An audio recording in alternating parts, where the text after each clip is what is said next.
Your grandfather didn't just farm, he commanded steel titans built to outlast storms, wars, and even politics. These weren't just tractors, they were part of the family. And today, we're rolling back the gears of time to spotlight 15 absolute legends from the 60s that need to make a comeback. Which one lived in your family's barn? Let us know in the comments, and wait till you hear the growl of the beast at number 1. Welcome to Vintage Harvester, the channel where rust earns respect and every dent tells a story. Today we're hitting the fields of memory with a lineup of the 15 most iconic tractors of the 1960s. These machines didn't have Bluetooth, but they had grit, growl, and grease. And honestly, isn't that better? 15. Ford 4000 Diesel. If your granddad ever gave a tractor a nickname, chances are he called this one the Blue Mule. The Ford 4000 Diesel, launched in 1965 as part of Ford's 1000 series, was a true workhorse that never begged for attention. It just got the job done. With a rugged 3-cylinder diesel engine producing around 55 horsepower and an 8-speed manual transmission, it had just the right muscle for plowing, hauling, or dragging whatever the farm threw at it. Live PTO gave it versatility, and it handled implements like a pro. Farmers loved how easy it was to maintain. No frills, no drama, just old school engineering that stood the test of time. Common issues like a wobbly steering box were more of a badge of honor than a deal breaker. Most folks just kept a spare in the barn. Parts were cheap, accessible, and often shared with other Ford models, making it a mechanic's dream. Even today, you'll see these bruisers puttering around homesteads, patched up and proud. It's a tractor that never needed fancy paint or chrome. It earned its legacy in diesel, dirt, and grit. If there's a machine that defines built to last, the Ford 4000 Diesel is it.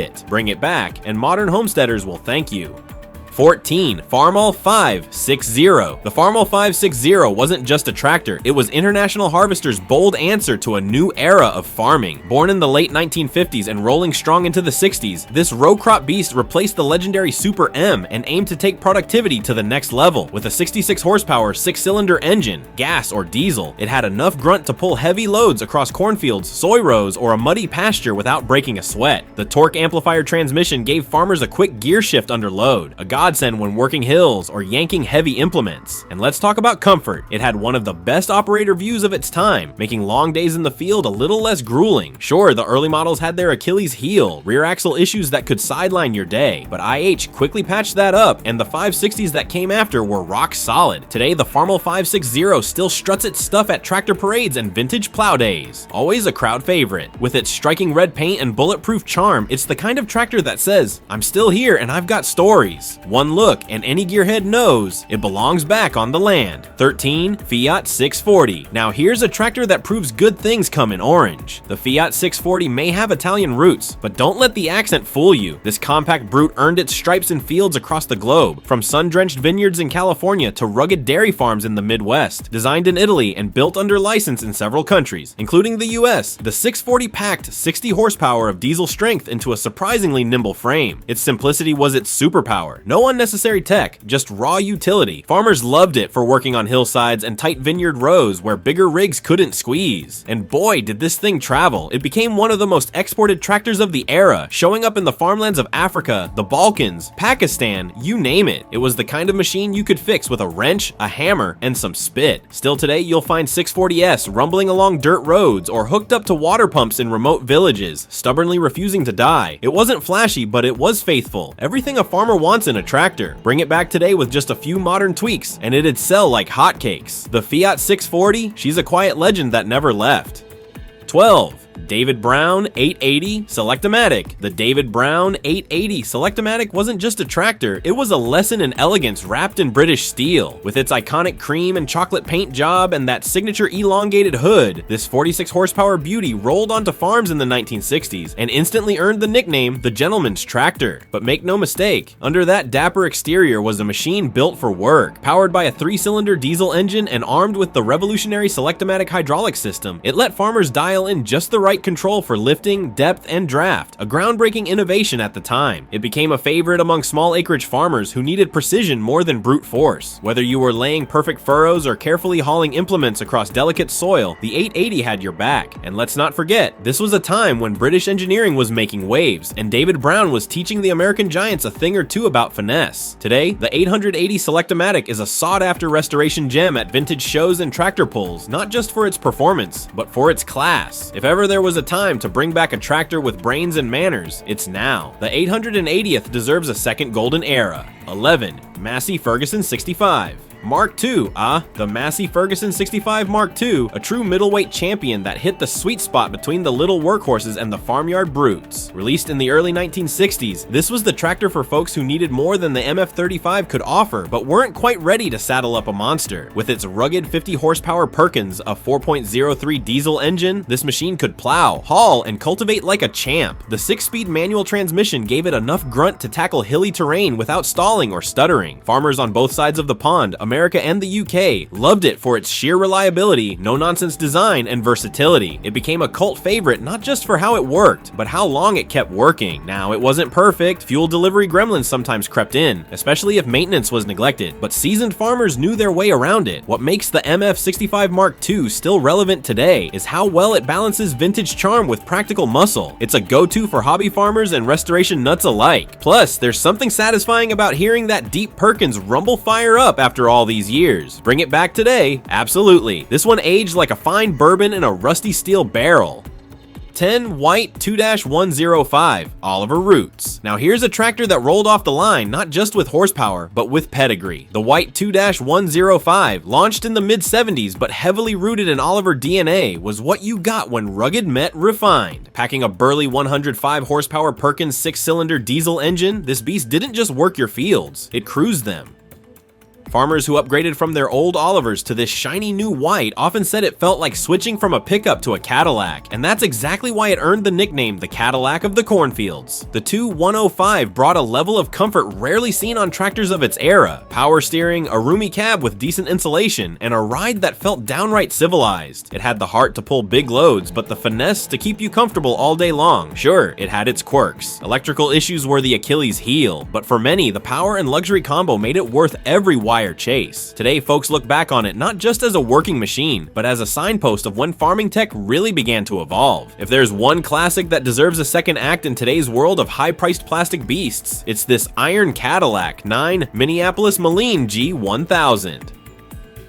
Now, if you ever heard a tractor before you saw it, chances are it was a Minneapolis Moline G1000 barreling your way. This wasn't just a machine, it was a loud, unapologetic declaration of raw farm muscle. Released in the mid-1960s, the G1000 looked like a school bus that went rogue and decided to rip up a cornfield. With over 100 horsepower under its belt and available in LP gas or diesel, this beast could outpull just about anything else in its class. Farmers would line them up at county fairs just to watch the MM leave the others eating dust. The G1000 was built like a military tank, literally. MM had a history of working with military-grade steel, and you could feel it every time you climbed aboard. The thing was massive, tough, and surprisingly smooth for its size. And the stories? Legendary. One Iowa farmer swears his G1000 pulled a combine straight through a flood, engine gurgling, tires churning, and not once did she stall. Today she's rare, but the G1000 still roars on in tractor pulls and private collections. If there's ever been a farm brute with attitude, it's this one. Bring it back? Heck yes, just don't forget your earplugs.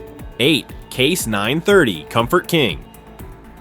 If you ever sat in the seat of a Case 930 Comfort King, you probably remember two things: how high you sat and how cool you felt doing it. This wasn't just Case joining the horsepower race of the 60s. It was Case saying, "We'll do it, but we'll do it with style." With an 83 horsepower diesel engine and options for standard or row crop configurations, the 930 wasn't just muscle, it was muscle with manners. What really made the Comfort King, well, a king, was the operator station. It was mounted forward of the rear axle, giving farmers smoother rides and better visibility. It was like sitting in the balcony seats of a roaring theater production, except the show was your field, and the applause was pure diesel thunder. That two-tone cream and orange paint, absolutely unforgettable, like a creamsicle on steel wheels. Known for its brute reliability in prairie lands, you'll still spot these giants humming along in places like Saskatchewan and the Dakotas. And ask any old-timer who's run one, they'll tell you it wasn't just a tractor, it was a throne on 4 wheels. Bring it back. Heck, let's start a petition and make orange royalty cool again. 7. Alice Chalmers D17 Series 4. The Alice Chalmers D17 Series 4, a mid-sized tractor with a big heart and a serious work ethic. This wasn't the kind of machine that made headlines, it made hay, literally. Introduced in the late 60s, the Series 4 was the final evolution of the D17 line, and by then, Alice had ironed out most of the kinks. With 63 horses under the hood and that sweet power director transmission, it gave you high and low ranges on the fly, no clutch stomping required. Farmers loved it because it made baling hay feel less like a chore and more like a smooth mechanical dance. It didn't care if you ran it on gas, diesel, or LP, it just wanted to work. And work it did from sunrise to beer o'clock. It was easy to repair with simple tools, and parts were affordable, meaning even your high school shop class could probably keep one running. Sure, the brakes got a little spongy after years of wear, but that was nothing a wrench in a weekend couldn't fix. Why should it come back? Because in an age of overpriced, overcomputerized tractors, the D17 is the kind of reliable buddy every modern homesteader could use. Just pure grit, no nonsense.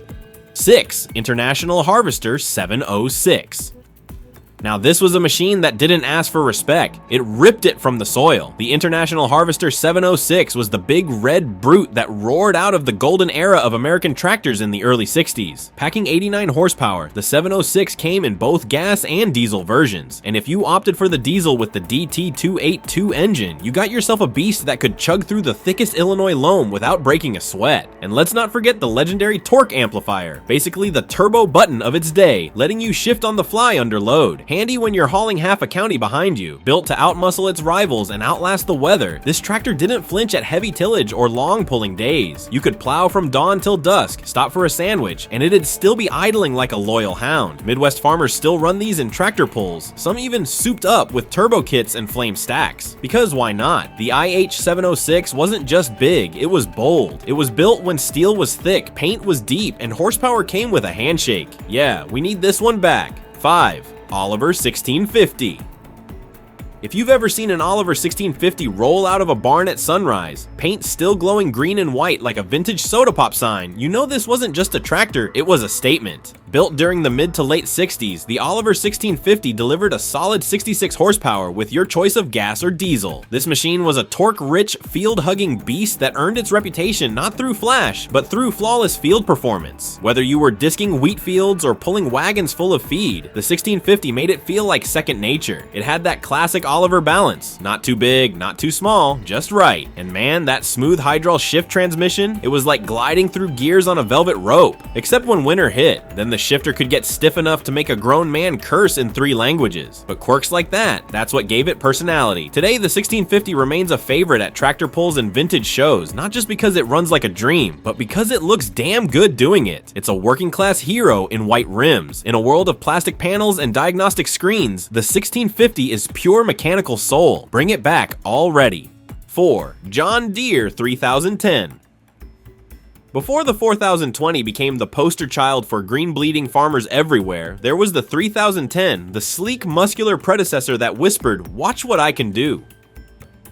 Rolling off the line in 1961 as part of John Deere's New Generation series, the 3010 marked a bold departure from the old 2-cylinder era. With 55 to 59 horsepower under the hood, and diesel, gas, and even LP gas variants, this machine was a pioneer in more ways than one. It didn't just look different, it felt different. Lower profile, better visibility, and that stylish modern dash. This wasn't Grandpa's Johnny Popper anymore. The 3010 was so ahead of its time, it even saw duty in early alternative fuel experiments. That's right, this thing was running LP gas before Elon Musk was even a twinkle. It was tough, smooth, and simple to wrench on. Farmers loved its versatility. From tillage to planting, the 3010 handled it all without breaking a sweat. And let's be honest, there's something about that classic green and yellow paint that just hits differently. It's the kind of machine that turns heads at a parade and gets a knowing nod at the parts store. The 3010 wasn't just a tractor, it was the start of something bigger. Bring it back and bring it proud. 3. Massey Ferguson 135. The Massey Ferguson 135, the tractor that practically raised a generation of farmers. If you didn't drive one, your dad did, and if he didn't, your neighbor definitely loaned you his. Introduced in 1964, the MF 135 wasn't just a machine, it was the people's tractor. Affordable, dead simple, and nearly indestructible, it came with a 45 horsepower Perkins AD 3.152 diesel engine that ran smoother than a baritone on a Saturday night. No fancy computers, no overcomplicated hydraulics, just good old-fashioned mechanical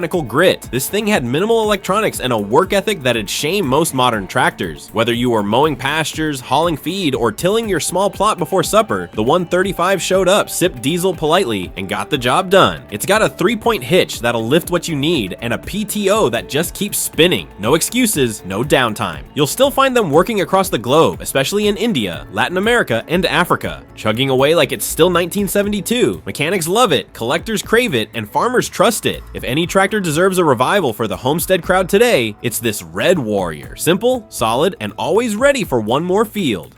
2. Massey Ferguson Super 90.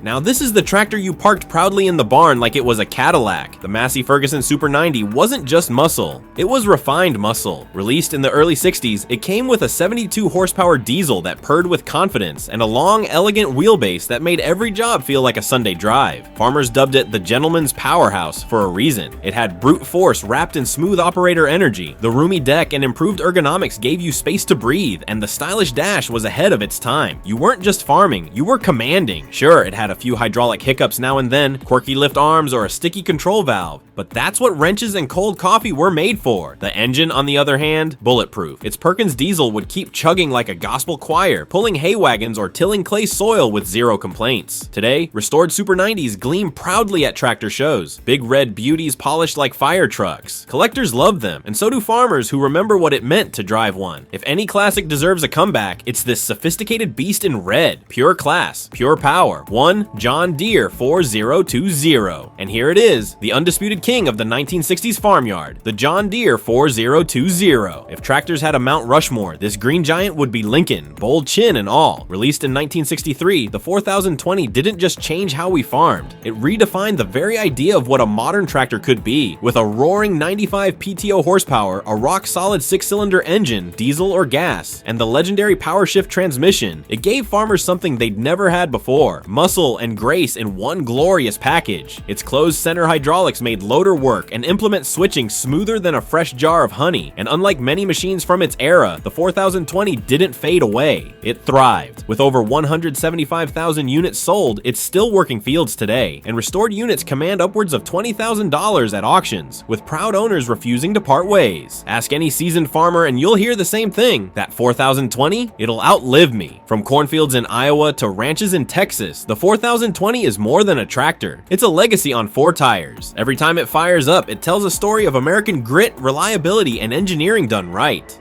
These tractors didn't just work fields, they built memories. They were there when families grew, when barns were raised, and when kids first learned how to drive. In second gear, barely reaching the clutch. If this trip down memory row hit you right in the toolbox, give us a like and subscribe for more vintage iron. Drop a comment. Which of these tractors ran on your family's farm? Got a barn find story? Let's hear it. And don't miss our next video, the diesel giants of the 1970s that modern tractors still can't beat.